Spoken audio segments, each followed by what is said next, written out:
ஸல்லல்லாஹு அலைஹி வஸல்லம் மதீனா ஷரீஃபில் இருந்து மக்காவுக்கு வராங்க. அப்படி மக்காவுக்கு வரும் பொழுது ஒரு இடத்துல ஒரு காட்சி அவங்க பார்க்கறாங்க.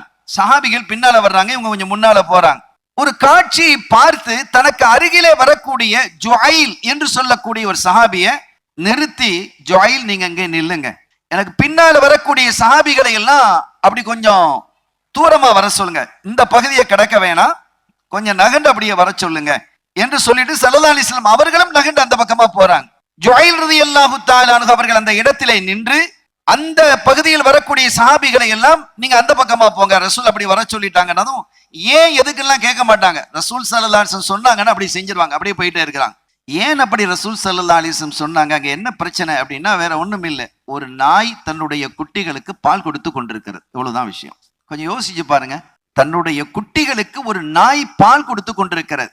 இந்த சஹாபிகள் குதிரையில வர்றாங்க, ஒட்டகத்துல வர்றாங்க, அதை பார்க்காம இருந்தலாம். மேல அப்படி வரும்போது கீழே அங்க இருக்கக்கூடியது தெரியாம போயிடலாம், மிதிச்சிடலாம், அல்லது நாய் ஓடிட்டாலும் அந்த குட்டிகள் அதனுடைய கால்களிலே மிதிப்பட்டு இறந்து போய்விடலாம், ஒருவேளை அவைகளும் ஓடிவிடலாம், பால் கொடுப்பது என்பது தடைபட்டு போய்விடுகிறது என்பது போன்ற காரணங்களால் அந்த ஒன்றுக்கு கூட தடை ஏற்படுத்தப்படக்கூடாது என்பதற்காக அருள் நபி ஸல்லல்லாஹு அலைஹி வஸல்லம் அவர்கள் தன்னுடைய தோழர்களை அந்த பக்கமாக வர சொல்றாங்க.